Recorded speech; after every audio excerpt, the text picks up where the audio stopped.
mudança. Olá, tudo bem? Tudo bem? É um balanço, como a Sónia dizia, não é só trabalho e família, mas muitas vezes para nós acaba por ser, não é? Então me dê também a sua explicação. Por que eu não posso me tornar uma CEO, por exemplo? Não é possível, porque nós somos metade da população. Eu às vezes digo, de repente, a partir de certa idade tornei-me feminista. Eu que nunca fui feminista, mas de repente tornei-me feminista, a pensar que ainda há aqui alterações profundas que têm que se fazer.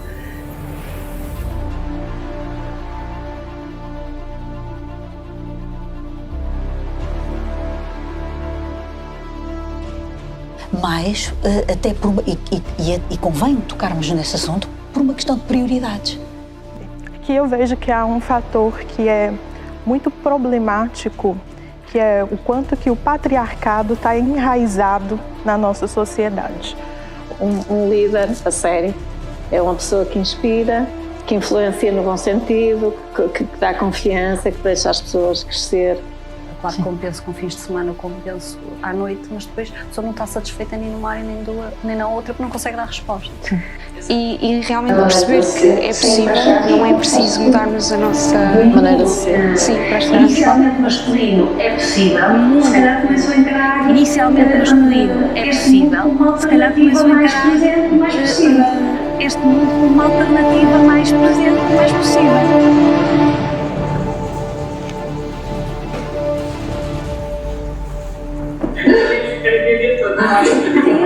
Tema eu comigo agora transformei-me em feminista. O tema eu comigo agora transformei-me em feminista. Obrigada. Obrigada. Vocês metem-nos em cada Vocês metem-nos em cada Okay, so good morning, everyone. First of all, I want to thank you for being here today. As we just saw in the video, last year we launched a challenge to 8 women of our institution. Okay, so the starting point was, of course, the International Day of Women and Girls in Science. And as you just saw, we selected 4 themes. Okay, so leadership, education, work-life balance, and future. And we call this initiative BOLD. So, because women and girls in science, they are bold. And this year, we are celebrating this day throughout the organization of this event. And we name it Bolder. First of all, again, I want to thank especially to these 8 incredible women for accepting our challenge again. 7 of them are here today in person. One of them could not make it, but we will see her testimonial because she sent us a testimonial. Okay, so she wanted to be included again in this initiative. This year we asked them, okay, do you want to maintain the theme or do you want to talk about other theme, taking into consideration always these 4 main categories, okay? So some of them changed, some of them maintained. I will present each of them and specify the topic that they will address. And of course, I also want to thank the audience, okay, for being here and are interested in discussing this topic. So, we will start talking about the future, then we will focus on leadership, then we'll go to work-life balance, then education, and then we will finish again with the future, okay? So, I please ask you to give a big applause to Ana Pires, Paula Raíssa, Graça Barbosa, Carolina 14, Clara Gouveia, Susana Rodrigues, Paula Viana, Ana Rita Barros, that is not here today but that sent us her testimonial, who are even bolder this year, if that's possible.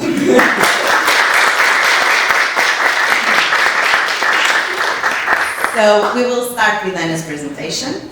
and is an INESC TEC researcher working in the area of robotics and autonomous systems, and she will talk about the future. So last year, Anna and Paulo Raiza, as we just saw in the trailer, discussed together the topic of education. If you are interested in watching the whole season of Bold that we launched last year, I strongly recommend that you go to our YouTube channel and look for the playlist called Bold. Okay, they are all available, all the episodes are available here, there as the trailer that we just saw. So thank you, Anna, and the floor is yours.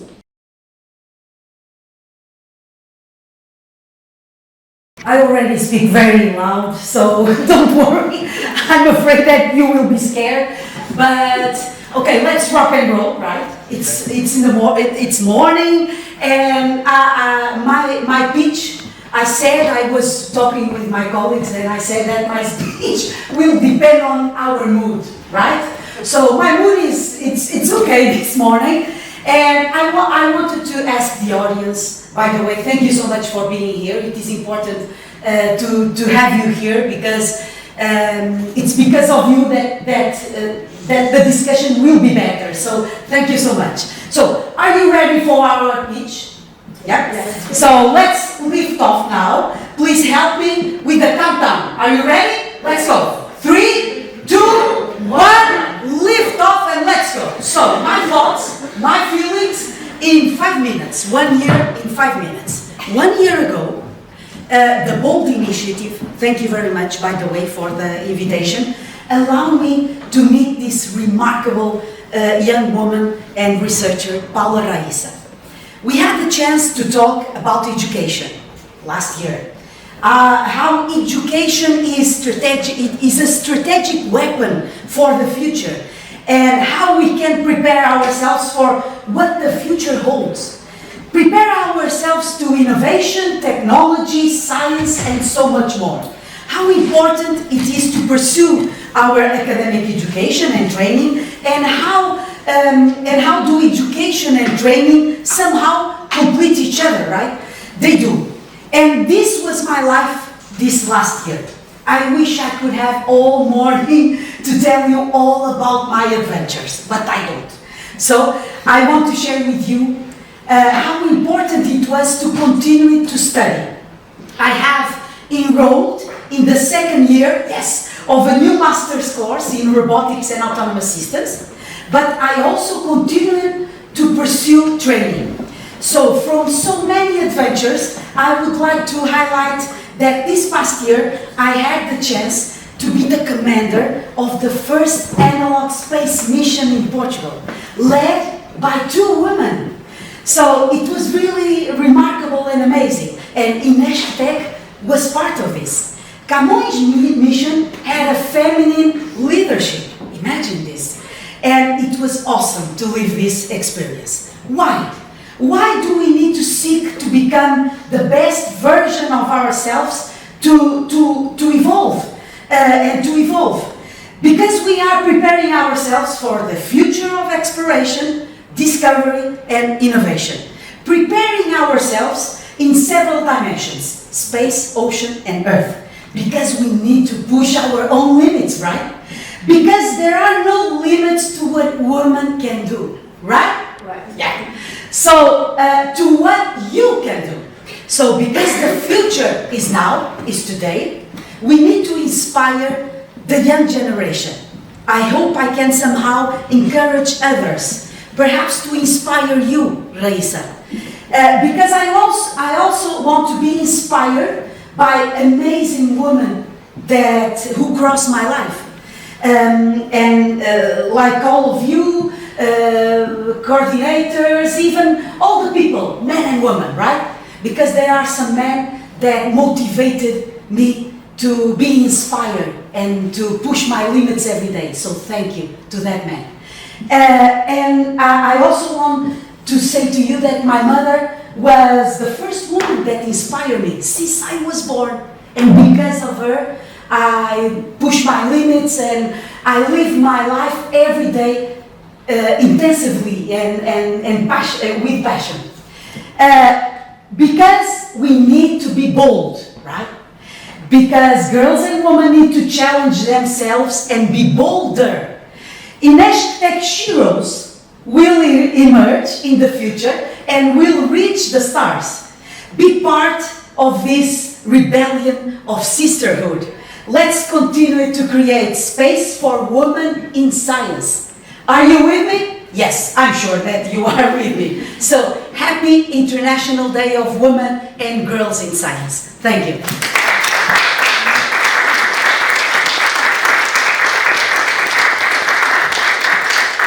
Okay, thank you so much, Anna. And now we will follow Lisa.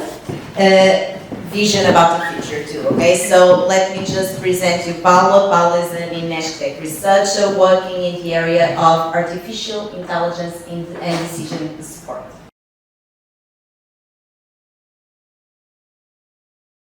So, first of all, it was a pleasure to participate in this project last year and again this year.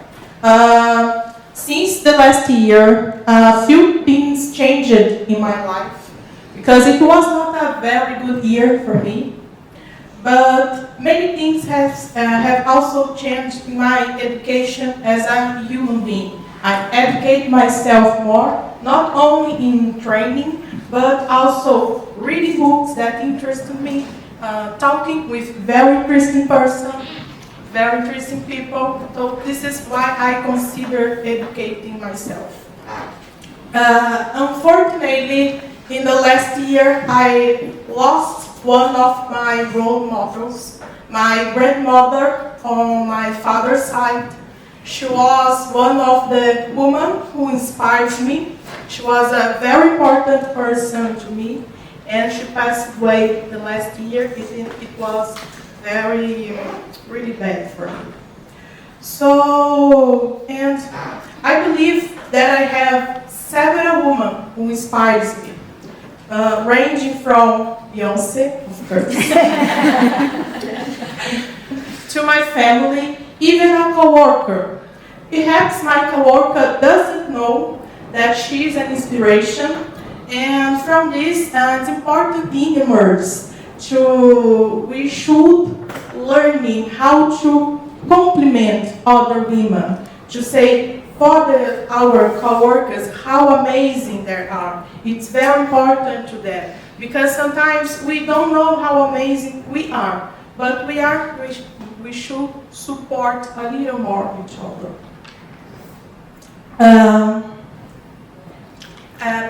Our presentation is also about this palpable inspiration, this inspiration that are really near to us. It doesn't necessarily mean being inspired by someone's journey, because the experiences are unique. But seeing someone who looks like me in different professions also makes me believe it's possible. So it's about creating possibilities and not imposing limits based on the gender ideologies.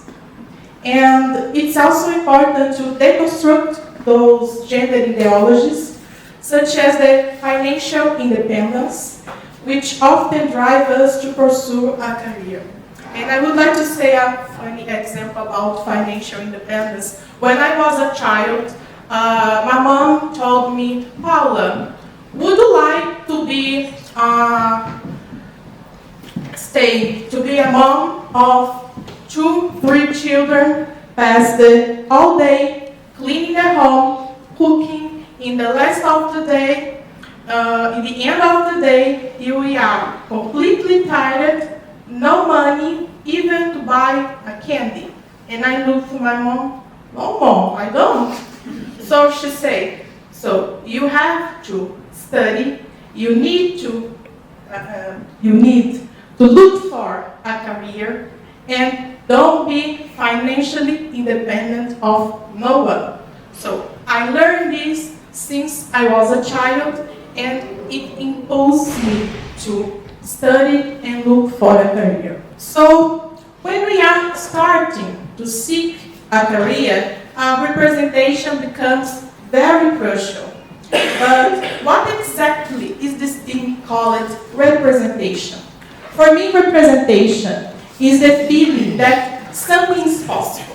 When I feel that something is possible, I can feel represented by someone. I believe in my social background allow me to identify these gaps and recognize opportunities. This perception drove me to resist and develop resilience, which means not giving up. Such thinking has its roots in arts, because I was very involved in arts when I was a teenager and a child. And it teaches me to create these imaginary possibilities. It's essential to build an ecosystem where the children can envision themselves in various roles and scenarios, like the Barbie. And in the future, I hope we will talk not only about representation, but also about proportionality. Because proportionality is different of representation. Representation is when I see one person, okay, I can feel representation. But when we talk about the proportionality, I can see a black woman being a teacher in a school, in the university, informations everywhere. This is the proportionality. And if I have to demystify the experience in typically many domain world, such as of the technology, I would say, bro, go for it. You're the author of your own story. Be aware of the challenge of working in a predominantly male environment. And go for your journey. Build resilience. Care about your space. And if possible, be an agent of transformation. So, being an agent of transformation, it would find that representation matters, and the resilience and resistance. And the main type of action that I try to put into practice is to be an agent of transformation. So being this agent of transformation, for me, means applying the basic principle that I will not do to others what I would not like them to do to me.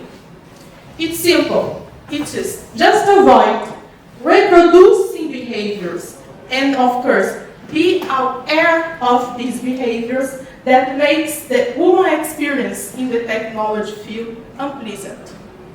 And finally, I leave you with a question. In that ways, can you act as an agent of transformation? Thank you.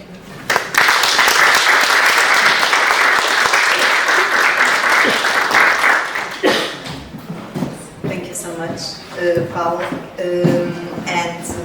Now we will change the topic to scientific leadership.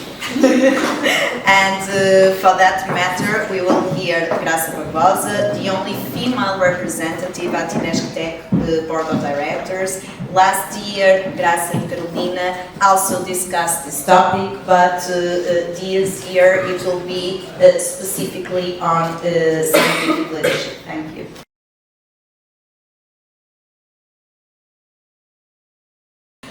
Good morning, everyone. Thank you for being here. I'm not talking much about me this time, just the introduction. But I will prefer to talk about scientific leadership, which is not my area, I know, but the position that I am, it's something that worries me, so I am bold at talking about it. So, when I was 10, I am 10 years old, once, I asked my mother to buy me a children's book about Marie Curie I'd seen in a bookshop. I remember being fascinated by the biography, the genius, the perseverance, and all achievements of the Polish-French scientist. One of the things that also impressed me was the equal partnership she had with Pierre Curie, her husband, who always supported and collaborated with her carrying out her experiments. And yet, in 1903, the Nobel Prize Committee intended to award the Nobel Prize in Physics only to Pierre Curie and Henri Becquerel. Fortunately, a conscience committee member alerted Pierre Curie to the situation, and after his complaint, Marie's name was added to the nomination, and Marie Curie was the first woman to be awarded a Nobel Prize. And in 1911, she was awarded with the second Nobel Prize, this time in chemistry. This was a genius. Well, I didn't follow sciences, as you know, but Marie Curie was always an inspiration to the woman. I would be independent and intelligent and fighter for what she was. And I remember Marie Curie on this International Day of Women and Girls in Science, as she remains a great inspiration of many girls and gives her name to many science-related issues and prizes. And this introduction drives me to the subject of my talk, that is leadership, especially scientific leadership. This is indeed the theme for the current year's International Day of Women and Girls in Science Assembly. The theme is Women in Science Leadership, a New Era for Sustainability. The UN recognizes and continues her efforts to involve more and more science, women in science, especially in the STEM areas. But they stress that the tackling of some of the greatest challenges of the agenda for sustainable development, from improving health to combating climate change, will rely on harnessing all the talents, and that means getting more women working in these fields. So, as you know, although science, technology, engineering, and mathematics fields are widely regarded as critical to national economies, so far most countries, no matter their level of development, have not achieved gender equality in STEM. And a significant gender gap has persisted all over the world. So this is not a Portuguese problem, not an INESC TEC problem, it's a global problem. But among other curiosities, I must stress that as it has been studied, female researchers tend to have shorter, less well-paid careers. Their work is underrepresented in high-profile journals, and they are often passed over for promotion. And yet, women must be setting research agendas and providing leadership in scientific research, because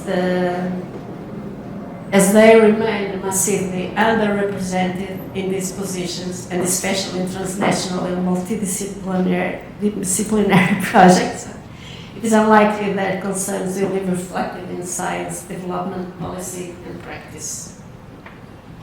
So, in another study that I read for this talk, another conclusion was that each step up the ladder of the scientific research systems sees a drop in female participation until, at the highest echelons of scientific research and decision making, there are very few. So it's very sad.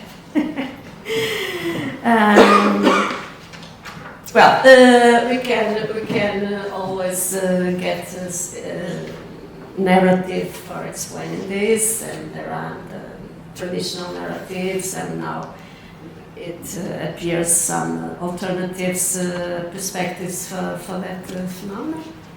But well, the problem is diagnosis, so we have to move on and how to deal with this. And what about INESC TEC? Well, despite the efforts made in recent years, what we have achieved so far is a better knowledge of reality, with relevant data collected and some measures of gender equality plan implemented, namely the appointment of women for statutory bodies. However, as far as leadership is concerned, there is only a few women in decision-making positions, being the proportion even lower in R&D sectors. One could think that the situation would be better in scientific leadership, as paper author or co-author, R&D projects PI, or contract research responsible, or research team leaders, as well as distinctions, honors, or recognitions as scientific leaders.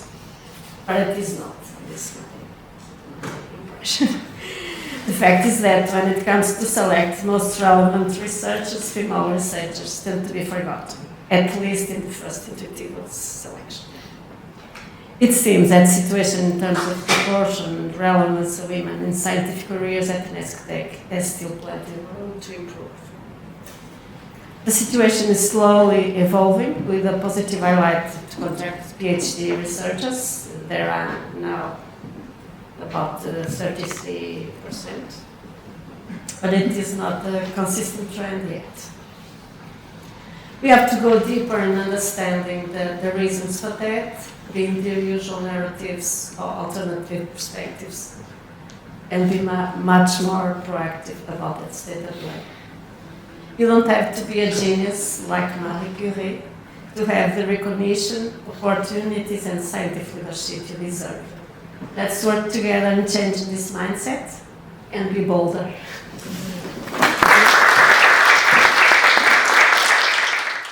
Okay, thank you so much for this intervention, and now we will pass the word to Carolina. Carolina decided to maintain her topic, okay, so the topic that she discussed last year, so Carolina will discuss and have a presentation again about leadership. But let me present. So Carolina is an INESC TEC researcher nowadays in the area of power and energy systems, because last year this was not valid, right? So thank you, Carolina, and please go ahead. Hi everyone. So, women that inspire me in leadership. For me, it's a complicated answer to give. I spent some time thinking and I couldn't give an honest name, sorry. Then I started to think why it was so difficult for me. In all my experience, academic and professional, I was surrounded by male leaders that even when a female leader was popping up, it was not advertised as a new spot to unlock it. In Portugal, women voices are underrepresented in leadership positions across all sectors. Only 26.3% hold the leadership roles, falling short of equal representation. But in the tech sector is even higher, where a mere 12% of CEOs are women. So, I will ask you to imagine two rooms. One room with full of people who all think the same way. And in the other room, imagine everyone brings a unique perspective and experience. Which room tackles problems more effectively? The answer is clear. The diversity wins. So, styles may differ by field, personality, experience, and gender. Some lead by decisiveness, others by collaboration. But the challenge women leaders face, the scrutiny, the skepticism, can forge a unique resilience. It demands strength to stay true to our vision and the agility to adapt. The diverse leadership fosters better problem solving and innovation. When people from different backgrounds, genders, disciplines contribute, they challenge assumptions and offer unexpected solutions. Innovation thrives on fresh thinking. Diverse leadership doesn't just solve problems, it anticipates them. By understanding different needs and perspectives, leaders can proactively address and challenge before they arise. The adaptability is crucial in today's ever-changing world. Leadership isn't about power or titles, it's about igniting potential in others. It's the dance between inspiration and influence, guiding individuals and teams towards quality success. So, back to the beginning of my intervention. Women can achieve good leadership positions, right? But we must advertise so other women can have visibility to it. We have to give them visibility. How? The last question. How can we, as individuals and communities, contribute to create a more inclusive leadership landscape?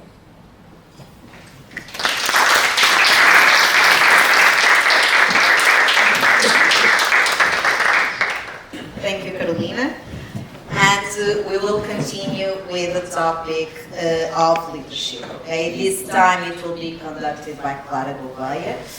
Clara and Susanna last year discussed about work-life balance. Today, Clara will address the leadership topic. So Clara is an INESC TEC researcher. She works in the area of power and energy systems, and like Graça Barbosa, Clara has experience in leadership roles, as she is a member of the board of directors at Martife, besides the work she develops here at INESC TEC. So, please, Clara. Hi, everyone. So, last time I talked a bit about work-life balance and my experience as a mother, as a professional. Today I will go a bit away from that topic to talk a bit about my experience and why I became an engineer and how did I progress along the time, because I think it's also important to give this my humble story about my choices. But starting about my role model is my mother, and I don't need to look for, because indeed is the only model that when I need to think on how to proceed in my professional, in my personal life, I tend to think what would she do and how she reacts to this kind of situation. And in fact, in stressful situations, she is the most practical, calm, and humble and generous person that I know. So for me, it's my example, and fortunately I have it to use it. But I don't have only female models, of course. I'm an engineer, and I'm an electrical engineer, and I have several role models and male role models as my father, for example. During several years I heard stories about storms and transformers that burned out, and he needed to go in the middle of a storm to solve that problem. Of course, he was not telling the young girl, he was telling my cousins that were studying engineer. Today, he tells me that story. But in the end, I think this also inspired me in my choices. So I did not grow up thinking I would be an engineer. I wanted to be a ballerina. I played the piano. But I also played soccer with the boys in school, and no one told me that I couldn't. So I played. I learned with my cousins, with my brother, and I also played, and no one criticized me about that. So when deciding what to do, I liked physics, I liked mathematics, and I did not want to go to medicine or psychology or like my friends. So, okay, I decided to go to electrical engineer. And my father just said, "Are you sure?" And I said, "Yes." And he never told me anything else. Some years later, he told me, I was not sure if you would like it because you never, I was not destroying toys, I was not doing this kind of thing. So, but in the end, he was confident after some years that I really liked the course and I would become a good engineer. And fortunately, so did I. But I challenged myself to go to a course that I didn't know much about, and it was discomfortable. When I arrived to the faculty, there were a lot of men. I entered in a course with 180 people, probably in your time it was a bit worse than that, but there were 180 people, 20 of them were girls. Mostly in the classrooms, we were much lesser, so it's not easy. We feel, as confident as you can be, you feel isolated and you feel somehow conscious about yourself, the way that you talk, and so it's not easy to be in this kind of environment. I think most of us can go to several meetings in several days of the week, and we only have men in the room. So it's something that we need to live for and to be able to surpass and to be confident. So one of the lessons learned so far that I think is important is to be comfortable with discomfort. So we need to challenge ourselves. We need to be able to tackle some things that we are not comfortable, but we know that we are capable. And so this is one of the points that I think is important to achieve leadership, is to be able to become discomfortable. The other lesson learned, that I'm still learning, in fact, is to allow to stand out. And this is something that girls need to work on. We need to allow us to stand out in the right time, for the right reasons, but we need to allow us to stand out, as today, with this invitation. Okay, so this is somehow my story. I became a researcher here. I became a senior researcher and also responsible for the area. So somehow I need to inspire, I need to find a way to have a roadmap and to tell the others what the road I think for my research area. But going to some of the general topics that we were here talking about. So we tend to underestimate our skills. We don't, and we avoid to negotiate our progression, and men don't feel as discomfortable as we do usually, because we are waiting for the others to recognize our value. And this is something that we need to overcome as individuals. But as an institution and as managers, we have also another role to do. And the role models are not just about women, are also about the men that work every day with us. And I am lucky enough to have good role models and good leaders that gave me the opportunity to grow in different stages of my life. So it's really important that we have those role models. It's important that we train leadership, men and women, to grow, to understand the importance of this balance, and to promote merit instead of gender bias, because in the end, we don't want to grow as professionals just because we are women. We want to grow and that our competences are recognized. To finish, because I think I was a bit shorter than the 5 minutes, but just to finish, as an institution, as a person, we all have a role and an important responsibility to promote this necessary gender balance as fathers, as parents, as mothers, as researchers every day, and as leaders and scientific leaders as well. So, thank you very much.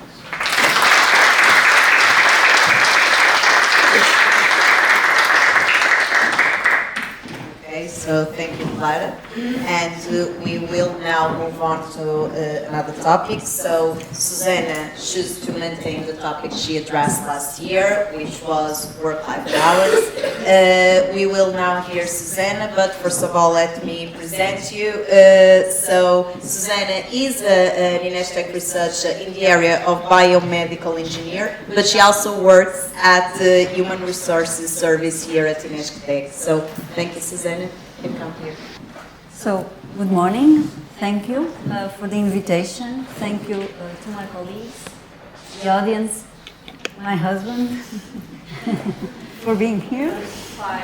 So, I will start by talking about women that inspires me. So, I will talk in general. I am daily inspired by working mothers, by women that have careers, women that are fulfilling family lives, and it is possible to identify a trend between women careers and personal life. Okay, we can say that we have career-driven women, women that prioritize the desire to achieve a professional success. We have family-driven women, women that prioritize family over career aspirations. And we have balanced women, women that try to seek for harmony, women that strive to fulfill both commitments without compromise one for another. And by integrating these dimensions, these women are living proof that it is possible to be powerful leaders, workers, entrepreneurs, and also be dedicated parents. I'm also inspired by my mother. I'm inspired by these balanced working women. My mother has a demanding career, and she was and she is also a dedicated parent for us. And I know it wasn't always been easy, okay, because balance these demands is something that requires determination, resilience, multitasking, time management skills. So it's tough. It's tough being a mother. It's tough being both a mother and a profession. However, when we see our kids happy, when we receive signs that, okay, we have been good at this role, I think there's nothing more rewarding than this. I think that these balanced working women, they somehow, they understand the importance of creating supportive communities. I think we do it informally because I daily talk with my friends and my colleagues that have kids, and I identify myself in this day-to-day challenge of managing life and managing professional demands. And I learn a lot with these moments, with these women, with these conversations, because we exchange strategies, ideas. So this is something that it's really important. As positive role models, these working women, they play an important role in shaping the aspirations of future generations, because by showing their achievements, they show young girls to dream big, and showing that it's possible, creating a sense of empowerment that is possible to be professionals and parents.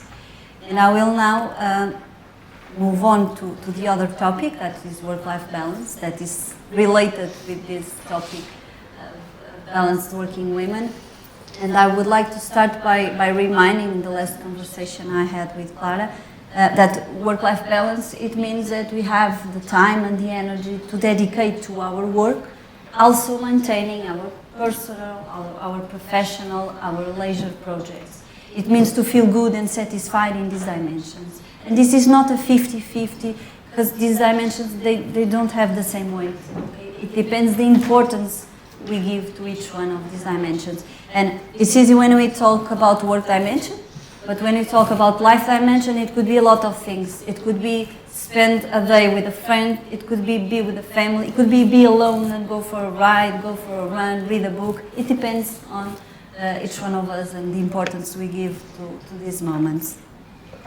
I can give you my example. I can say I had a pre-pandemic work-life crisis situation. My husband knows, because I live far away from INESC TEC, and I spend a long time traveling in the traffic. It was very frustrating. It was very demanding. We have small children, and I try so hard to promote quality time with them, with my family. I need to be, in the few moments I have, I need to be, but it wasn't the perfect situation, and I was very, very frustrated. So now I can say that I am personally and professional fulfilled woman. I work on a hybrid mode. I telework a few days a week, and I have more time for my family. I can leave my kids at school, I can pick them up, go with them to extracurricular activities, and I also have more time for myself. And at the same time, I feel professionally more productive because I feel motivated. And more importantly, I feel recognized by the organization in terms of my well-being needs. In my opinion, INESC TEC has been doing a great work in designing and promoting initiatives for achieving this balance, like possibility of doing telework, the hybrid mode, flexible working hours, the attribution of more resting days, the 4-day pilot week that is being done. So I identify myself in INESC TEC people-centric culture. But I would like to highlight that despite organizational policies are important, because they are, we have to do something for ourselves. Okay? Because achieving this balance, it requires some work. It requires us to understand, to setting boundaries, to establish priorities, to learn to say no, to understand when adjustments are needed in order to prevent one dimension from dominating the other, because this is easy to happen, because we are not always in the same situations. And there is also a very important thing, that is communication. It's very important to communicate our needs, our boundaries, communicate with our coworkers, with our family, with our friends, because, for example, if we have a deadline at work and we will need more time to dedicate, we'll need more effort, probably it's important to tell that to our family. Hopefully this will be temporarily, it's desirable, but they must know that we need to dedicate more effort to that dimension. And the other way around, when you have family issues, family problems, we cannot work at the same way. So why not to talk, to communicate with our co-workers, with our superiors, to find some strategies to achieve this balance, or to be the best as possible at work. So that was my message for you. Thank you.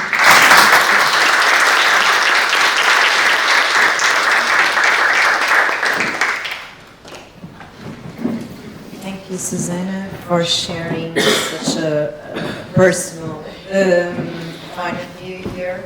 It was really important. Okay, now let's move the discussion to another topic. And so last year, Paulo Viena and Rita Barros addressed the future. It was a topic that we discussed. But today, Paulo Viena will tell us not only about the future, but also about education, right? So, future and education are the topics that will be addressed today by Paulo Viena, researcher at INESC TEC in the area of telecommunications and multimedia. Thank you. So, hello everyone. I'm Paula, as you already know. I'm an engineer and I work in science. And thanks for the invitation. Today I'm here because I have a vision. Okay? And that vision is that girls will save the world. Well, I guess you are thinking, she's a little bit crazy, okay, right? We are here to talk about science, girls, technology, not about saving the world. But I'll try to show you that those things may be connected. So science is about changing things to create a better world.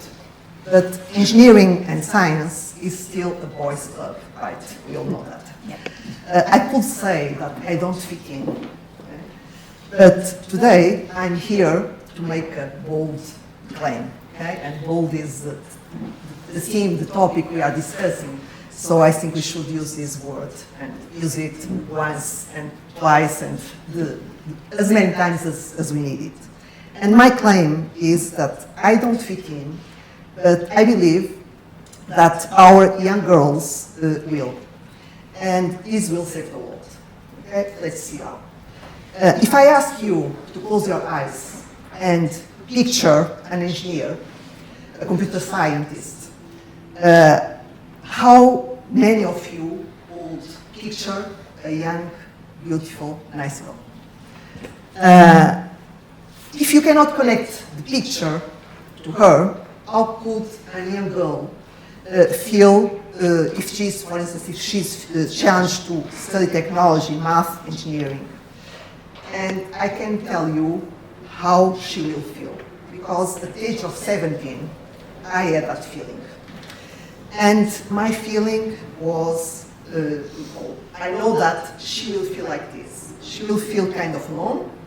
She will feel kind of intimidated when attending a class with all her male colleagues. Why? Because all of them are so bright, so confident. They seem to master engineering. They know everything about engineering. And you feel almost afraid of asking maybe a stupid question and have all of them laughing at you. Okay? So let's think. Is this the biological aspect, biological thing? These girls will think it is. Okay? Technology is for boys. But now that I'm no more 17, okay, I can say no. It is not. It is a cultural and educational thing. Only after having been a mother of 2 boys, I started noticing a few things. Stereotypes are still here. They are very strong. Let's look around. Okay? These stereotypes are the ones that are building barriers against having girls engaged in science. Let's go to a Toy Story. We have the pink department with dolls, with makeup kits. Then we have the blue department with construction kits, with strategy games. Let's look at another example. We are reaching carnival. And girls will mainly dress as princesses. They live in a castle, but this castle has nothing that needs to be repaired, that needs to be built. Okay? So we need parents to say, my daughter is more than just a princess. Okay? No problem of being a princess, but 21st century princesses will have to build their castles. Okay? Going back to my childhood, as Clara was also saying, I now can see that my parents had this vision. And maybe that's why I got into engineering. Sometime later, after having finished my degree in engineering, I remember being asked when I go to shop or to a place, to a service place, what do you do? And I usually say I'm an engineer. And the reactions would range from, oh, she's kidding, to, wow, she must be a genius. Well, I'm really sure that I'm not a genius, and you that know me know that I'm not a genius. What we have to let girls know is that being a scientist, an engineer, is not about being a genius. It's about taking the risk of being different, of making your crazy decisions. Let's think about another stereotype. Girls are too emotional. They cry a lot. Okay? And what about being emotional? Is this a bad thing? Emotion is essential for creation. Emotion is passion. Okay? So being a scientist is using imagination, is being creative, is being passionate about learning, about creation. This is science, this is technology, this is engineering. That's what we must let our girls know. Let's change the way we educate our princesses. Let's forbid pink and blue departments. Let them know that their male friends are not genius. Okay? They are just playing with technology since very early stages. But even if our girls miss this step, they will make it. Okay? And we have to let them know that they will make it. My last words are for all these bright young girls out there. We need you. You can save the world. Because lack of diversity means lower creativity. And this will kill the evolution. This will not allow us to make a better world. So take the risk, make your brave choices. I'm sure that our daughters, I only have boys, but your daughters or your younger sisters all have a great potential of becoming brilliant scientists. So let's welcome them. I'm sure those here will be a great force towards that aim. Okay, thanks a lot. So last but not least, and not in person, we will hear Rita Barros, okay? So Rita is our head of legal services here at INESC TEC. Unfortunately, she could not be here today in person, but she sent us a testimonial video, okay? And that's what we will see now. And after that testimonial, we will open the questions to our audience, okay? So Sofia will moderate the debate, and then I will come here again to have some closing remarks and to try to be fair to all the presentations that we had here today and the discussions that we will have, okay? So, thank you. Hi everyone, good morning. My apologies for not being able to be there, but I didn't want to miss this opportunity to make a small contribution to the reflection on girls in science, on women in science. And it's funny because I come from law, and as you know, the majority of law students are women. And of course, at this point, we are at the opposite end of the spectrum of students from exact sciences. However, there is one detail that must force us to reflect. And despite the fact that the majority of law students are women, the truth is that, and this is similar to what happens in exact sciences, the majority of responsibility positions are held by men. And I went to see some faculties and research institutes, and the vast majority of directors, of members of the board are men. And come on, this must force us to reflect why this continues to happen. And perhaps it's, and this is a reflection among many other things, of course, of managing life, managing family life, and the impact that this has on a professional level. And let's face it, we know that the majority of women are still responsible for managing family life. And in this sense, and of course, being aware of this, it has to stop being uncomfortable, to interrupt a meeting, to say, sorry, I have to leave because I have to pick up the kids, because I have to go with my son to an appointment, or sorry, I have to leave because I have to provide some support to my parents. And maybe most important, it has also stopped being comfortable for the others that are in the meeting think, well, maybe we should not appoint her for any time, for the next time. Well, she's not available, she cannot work late, she always has things to do regarding her family. And we as a whole, we need to start thinking about solutions to this, like scheduling meetings earlier or having more focus meetings, for instance. And on the other hand, we have also to change our attitude towards a male colleague. And we must stop that chat when a male colleague interrupts a meeting because he has to go to pick up his kid. We have to stop saying things like or comment like this. Oh, he has to go, he's in charge at home. Oh, he has to go. Do you really have to go? Don't you have any solution? Don't you have, for instance, a lady to deal with that, to pick up your kids? Your kids cannot go home by Uber? We must change our mindset. And this eternal struggle of the two genders cannot therefore be seen in a dualistic way.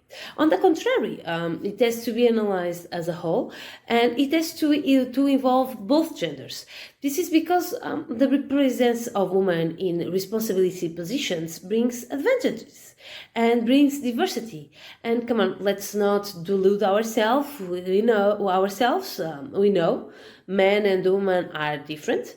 They are effectively different, but, and this is important, it is in this difference that the added value of a diversified board or a diversified dean's office lies, because the sensitivity of both different genders to different issues will certainly bring better solutions, more efficiency in decision making, and reflects as a whole, because together they will be able to cover different research and structural requirements that are essential to research and research activities. And I'm about to finish, but in the last year's dialogue, I set myself a medium-term goal of having more women in positions of responsibility. And unfortunately, in a year, little or nothing has changed. And I hope that this reflection, which I think we should have more than two times a year, has some impact and can be one of the necessary steps to a change. We know change will be slow, but it's important that we make it happen. And maybe by starting at the top, we can achieve change at the bottom. And this is probably one of that issues where it's important to start building the house from the rooftop. I leave you with this reflection. Thank you, and once again, my apologies for not being there. Thank you very much for being here today and for accepting our challenge. So now we have some time for the debate. If you have some questions, comments, if you just want to share your thoughts about one of these teams, please go ahead, don't be shy.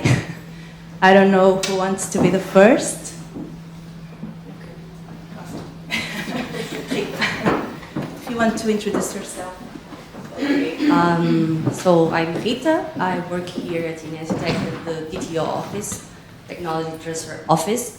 I was in the past also a scientist, so I know how hard it is. And but first of all, I would like to thank you all for your testimony and for being not afraid of going to the place where you don't feel comfortable.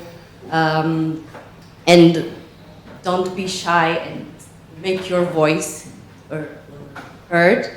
And I'm only a year at INESC TEC, and but it's easy to see that this is a men's world. This is an institute where men are in the higher abundance. But I was really glad to see last year all the comments and but unfortunately I think we should have more men attending this conversation, and this dialogue is important, but I think it's important that we talk not only with women, because we are not diversifying. We should include them, and we should open this to and open the discussion to them, and building these together, because otherwise we are just a few of us in this room and it's difficult to make a change.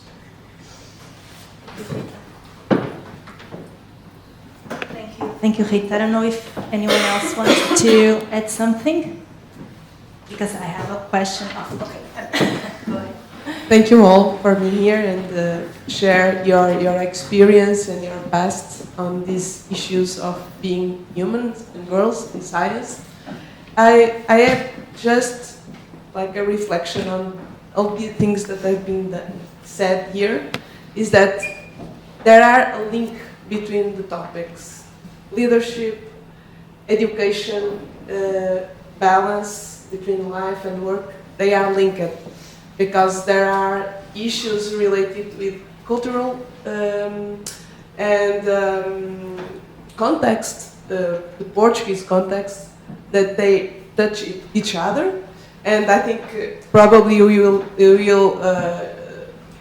increase the conversation and discussion about these issues. So I will not alone on this, because listening you, I was thinking, yes, they are linked, and this is why we are here, and this is why probably you choose these topics to be discussed here, and I would like to see or to listen more about this. Thank you all. Thank you, Anna. Thank you so much. Anyone else? I have a question. Can I? Yes, Of course. I have a question myself, but My question is very specific, and it's to you, Paula, because one of the things that we have highlighted in the trailer was the statement where you say, I was never a feminist, and now I am a feminist. And I think we need to deconstruct also, and first of all, this concept, okay? Because being a feminist is nothing more than looking at women and men and expecting them to have the same rights and the same opportunities. So it's when we talk about achieving the gender equality, being a feminist is addressing those type of issues. So I wanted to ask you something very directly. When you said that, I'm curious about two things. So were you aware of this misinformation that exists in our society about the different topics and different concepts when we talk about gender equality? And one curiosity, if you can share, of course, why? What was the trigger? What changed for you to clearly state, I am a feminist and girls will change the world? Okay, so if that's possible, if you want to share. Okay, thanks, Joanna, for these questions. You described very well what I think is being a feminist. It's not going on streets against men, it's not that. It's really on looking into the society and suddenly understand that we must do something to change. And where was the point? When I was 17, as I said, and Clara felt the same thing, I really felt overwhelmed when I entered the Faculty of Engineering. But by that time, we don't have the maturity of understanding that, okay, maybe we are not as good as our colleagues. We start feeling that. but we don't have maturity to understand what I could understand much later. Okay? Because at the moment, even if you have chosen to study engineering, you don't know exactly why. In fact, I know why I did that. I was studying health at high school because all my friends wanted to go to medicine. So I had very broad interests. Okay? I was interested in math, in physics, in Portuguese, for instance, in philosophy, in sports. So I didn't know really what to do. And so I went to health because my friends went there. But then I suddenly, day after day, I started understanding that I don't want to go to medical school. Okay? So I have to change something. And as I liked math and physics, at that age, I would say that, okay, I should go to study science, not engineering. Because most of the girls that like science will go to biology, even math, some of them would go. But then a colleague of mine said something, we were discussing a group with men and women, and she said, okay, our colleagues, the boys that like math and physics and things like that, will go for engineering school. Our female friends will go to the Faculty of Science, studying biology. Currently, the Faculty of Science is very important because by that time, if you went to the Faculty of Science, in professional for the professional outcome, you'll be a teacher. Okay? Right now it's quite different, but by then it was like that. So this was the click for me to change to engineering. I never thought about that before. So I said, okay, if the men go, I should go because the opportunities will be better. But okay, then I was studying. I never noticed to be discriminated by then. Okay? When I was studying, I didn't really notice being discriminated. But later on, you start thinking on things that happened with your colleagues, with your professors, and you start thinking, okay, this is really not natural. If I was a boy, maybe the reaction would be different. Okay? When you are young, you don't notice that. But later on, you start thinking, then as I said, I have 2 boys. Okay? And I really find it strange to look at their girls, their friends, the little girls in kindergarten and so on. And I really felt that, okay, these girls have so much potential, but they are, as I said, dressing as princesses. Even when I have to buy a toy for them, for the parties, I would go to the department, and I think that's when I really noticed the difference. Because I wanted to buy a toy for them, for the girls, and there was this pink and blue. And so I think that the click was by then, when I got, I have boys, but there was a click. Okay? So when I say I'm a feminist, it's just to be not against men. I think diversity is very important. We have to cooperate, but there is a different way of thinking, of behaving, of studying, and the diversity is very important. And I think that not only men are aware of that, but even women. I think that most women are not, those that are not in the technology field, they are not aware of that. So that's why I think we have to say, okay, we are feminists, because okay, there is the need to change the society, that's all.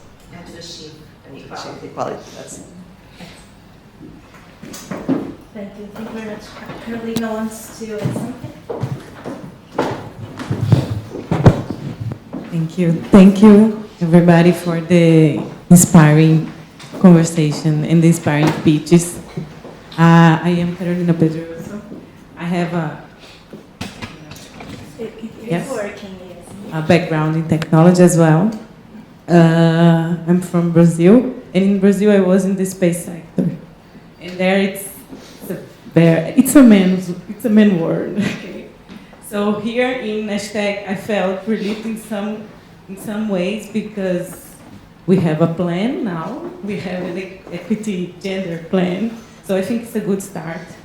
And we have inspiring women here inside as well.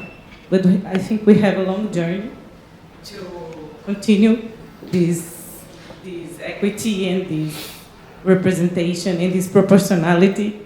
I was very inspired about your speech. And I would ask, how can we continue this conversation, not only with us, but with the guys and the men here?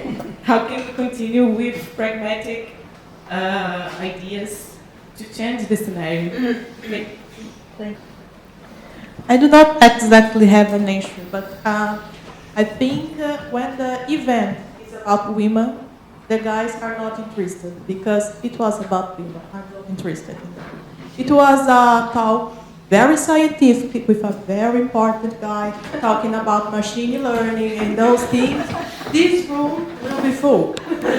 But when we will talk about girls' rights, representative, work-life balance, education, etc., they are not interested. And I can't understand, I can't answer why they do not show up. Maybe we can, Carolina, promote more moments and events like this and initiatives, not only to celebrate this day, but also to promote the discussion about these topics and other topics related to gender equality and things like that. I actually have a question that is related to this topic that Anna was talking, because I have some keywords that you mentioned in your pitch, is like visibility, which for me is strongly linked with building representativeness, standing out, confident, intimidate, afraid. What kind of strategies do you think we can adopt to not be afraid of standing out? Is taking action and applying for a certain position a strategy we can have? What do you think?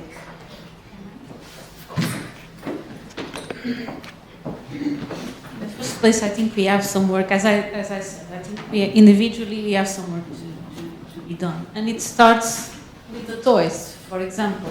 And in fact, there are Legos for girls now. So they are pink, but they are girls.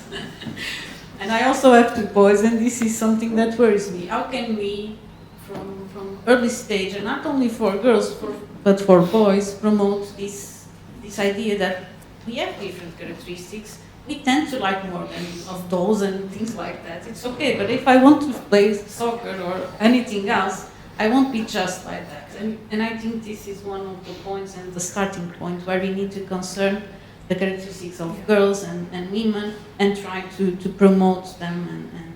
But again, we cannot go against the merit and because in the end it's what it matters. We want to be recognized by our work, and this should be the main thing. And from the beginning, I had some conversations about this, and I was a bit against these kind of events because of that.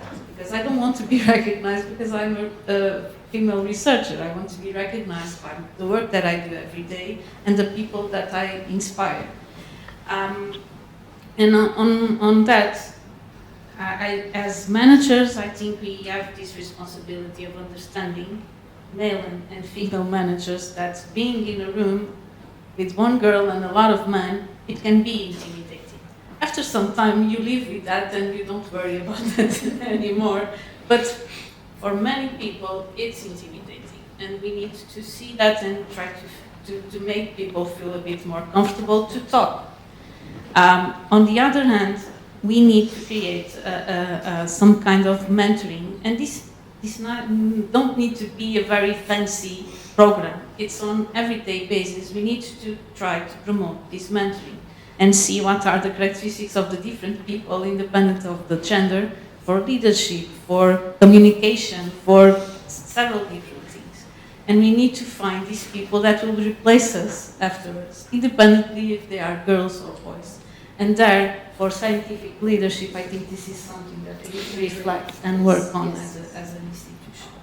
And so, if we want to involve men here, more than talking about girls, we can try to bring that agenda here, but I think we should talk about this, about merit, about scientific leadership, how to promote this in our environment. So it's my So education is the basis, Yeah. I said.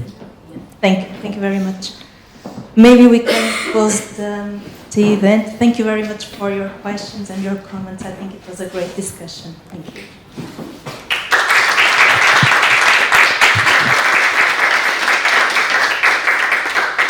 Okay, so let me try to be fair and provocative.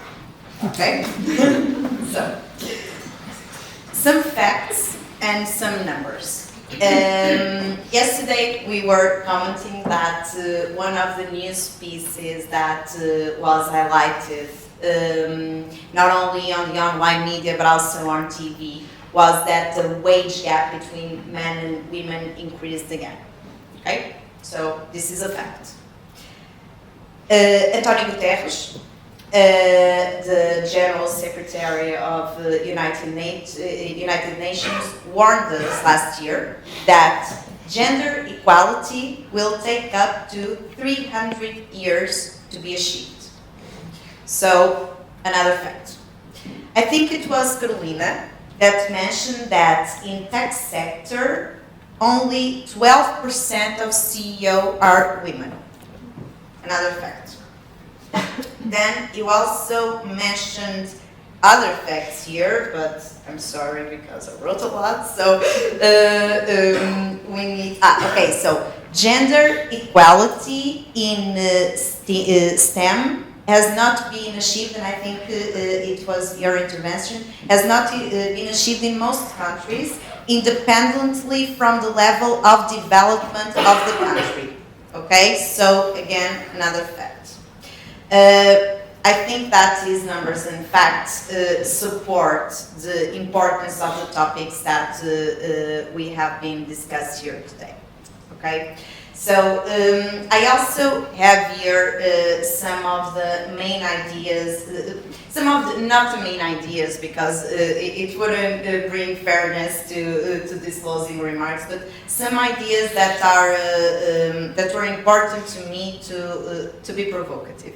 Okay, so education as a strategic weapon to empower women, the future, so the importance of inspiring generations, the importance of books, of not only representation but proportionality, be an agent of transformation, leadership about igniting inspiration in others, be able to become discomfortable, the different types of women when we talk about work-life balance and the importance of organizational policies, but also individual choices, and then the picture of the engineering and the girl and our ideas when we close our eyes, okay, and the lack of diversity that lowers creativity.